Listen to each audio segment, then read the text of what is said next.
Making this little video here because I got stuck in a parking lot somewhere because my brake shifter interlock failed or wasn't getting the right signal or something. So apparently there's a switch in near the brake pedal that sends a signal that ensures that your brake is on so that you don't shift out of, to make sure that you're in park when you start the car up.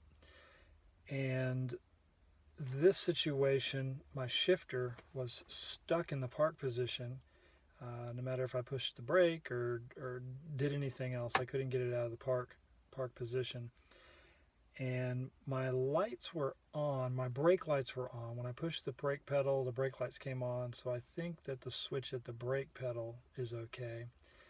I tried to check some fuses.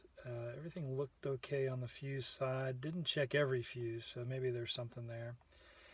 I think the problem is in my solenoid, and this is a 2004 Lincoln Navigator. Couldn't find any videos online that showed this variation, so decided to put it on.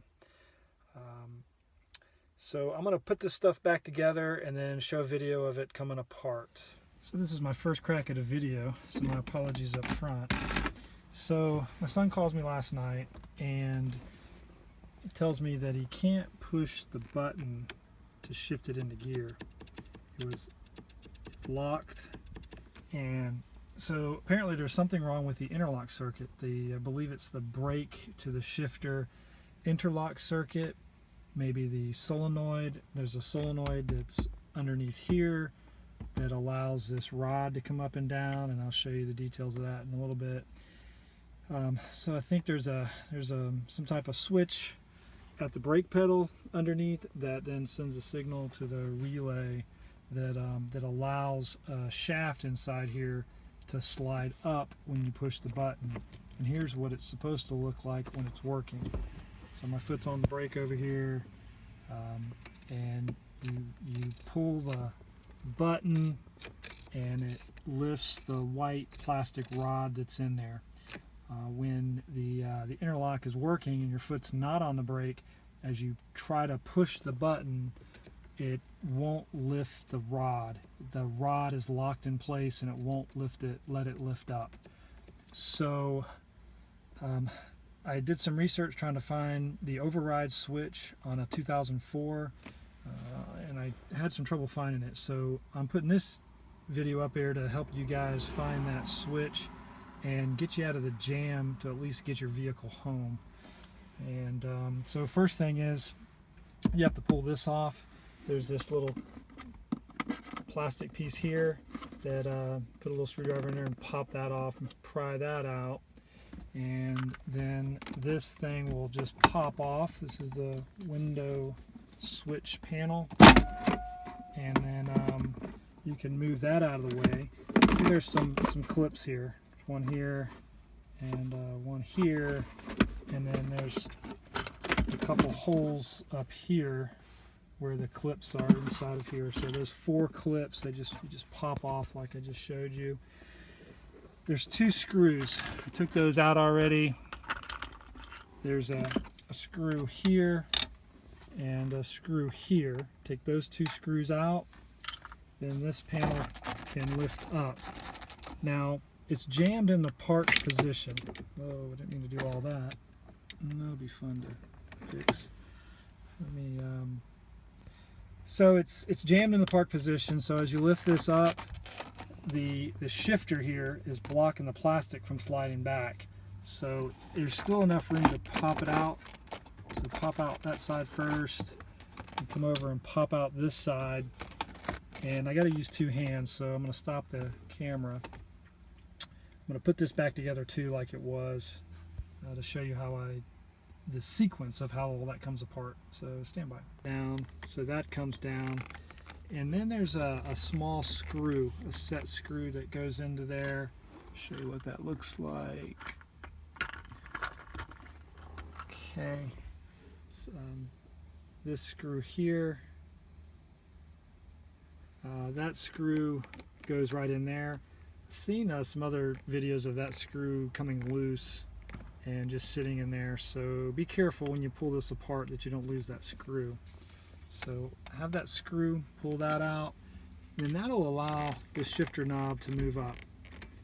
Now you have to be careful because there's a overdrive harness that runs down through here, and so when I originally took this apart, the harness wasn't long enough to allow me to pull the handle all the way off, and so you have to pull it off partially. Notice the spring that's in here and there's little pieces, so be sure not to lose that spring. That's the only loose piece that's in there that you could lose track of, so you might want to grab that sooner as you pull this off, and take that screen out. So the trick is, since you don't have enough slack in that harness to pull that handle off, you have to go up underneath here and disconnect that. And that was a little tricky to get to. It's hard to see with all this in the way. So you got to kind of compress this, collapse this stuff as much as you can to get this cover as much out of the way as possible. So be careful not to break those wires, the connections of the wires to the handle when you do this. So you get up under here, and you can see though this little white, I'll put my finger on it, this little white connector. And this I didn't see in other YouTube videos. This maybe is unique to this 2004 Navigator model, but it's also, with mine, it was looped around a little clip down low, and that's why it didn't have any slack. And I had to move the wires off the hook, and then I could get to this plastic connector piece. If I just pulled on it and tugged on it on the hook, I would have broken the hook or broken the wires. It's not on the hook right now, so I can just pull it apart, but you'll have to fish your hand in there and get to that connector and separate that. So once it's separated, then the handle will come free. Now remember, there was the spring in there, so you're going to keep an eye out for that. You don't want to lose that spring, and there it is. So I want to show you the details of how this little mechanism works so you can get it back together. Anyway, here's pull the spring aside and put it in my little cup holder here so I don't lose it. Then this will come out. So how this works is there's this little rod that's in there, and it's connected to the push button. And as you push the button, the rod comes up, and it's spring loaded. And in the out position, the rod is down, and then when the button gets pushed in, it lifts the rod up. And as the rod lifts, so the rod goes through this, just move this trim piece out of the way for now. The rod goes into this hole and lifts this up, okay? When the interlock is working and engaged, like if you don't have the brake pedal pushed, this rod won't come up. It's locked down tight, won't come up. If this rod doesn't come up, the shifter won't move. So this guy, I'm going to pull this out of the way so you can see it. This rod connects to this solenoid, and this solenoid has a button here on the side. It's a big white push button. You can't see it because I've duct taped it down. This is, again, kind of emergency situation. I needed to override the solenoid by using this push button, and with the button pushed down, and again it's taped down right now, the button pushed down, then it releases a little latch in here that allows this to move up and down. Okay, I think the way it's supposed to work is this button is up, it gets the right signal, and then it delatches in here when working correctly, delatches when the brake pedal's on and the engine's running, and then you can push the button, which lifts the shaft, and then it allows it but my foot's on the brake right now. So again, I'm overriding the safety. So you got to make sure you're on the brake pedal. Very dangerous. And lifts it up and then can slide it down. So that's how it works. And I've taped it down to get me by. And so when I put it all back together, of course, get back to your mechanic as soon as you can to get the system fixed. But this just gets you. So putting this back together, I'm gonna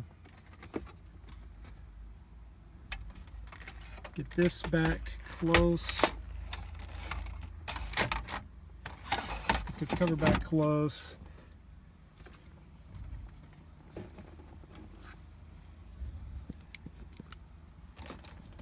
I am in park right now.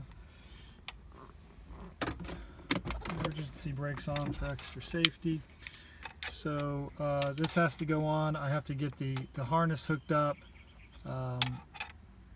So here's probably the easiest way. Put the spring in here, in the hole. Then drop this down. Now, as you feed this over the spring, you got to get the shaft, this little shaft. You got to lift your button up out of the way. So lift the button, and that'll move the shaft out of the way. Okay, the spring just sits in there in that little hole there, and then it goes up into this little recess in here.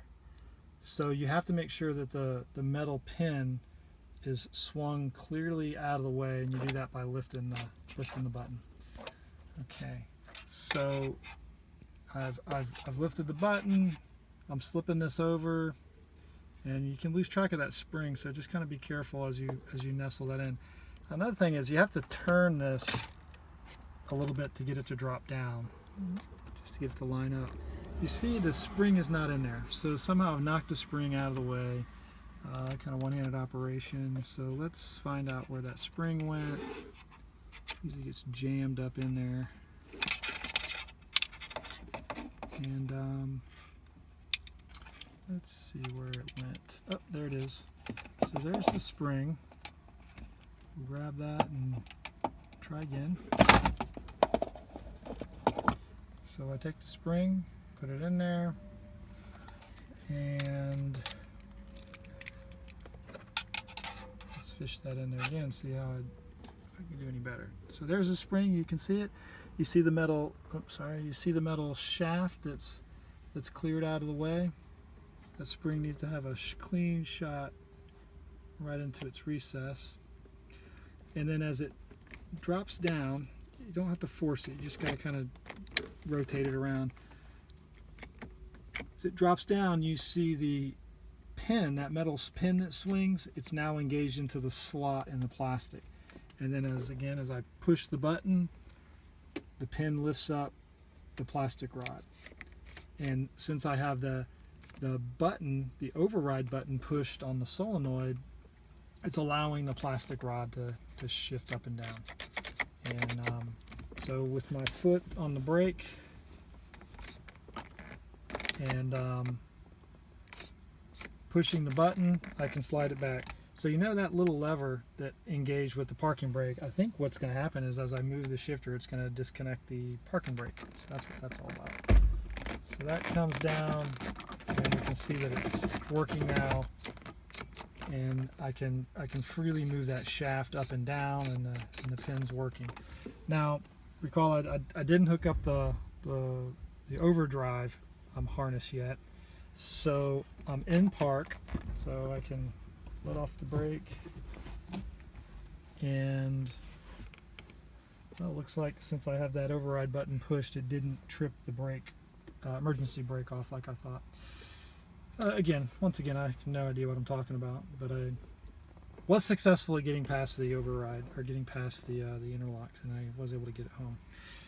So I need to feed this wire down in and reconnect it to the little white clip. So bear with me. The harness is connected this came apart a little bit. I had to grab the spring, put it back in, and get that lined up. So a little bit tricky, but not too bad. Then so it's now, and you see there's that, it's spring loaded, so that's why it's moving up and down. So you have to pull it down and line up the hole here for the screw, and then screw that back in. So got it hooked up. This panel, you can now snap the front back in place.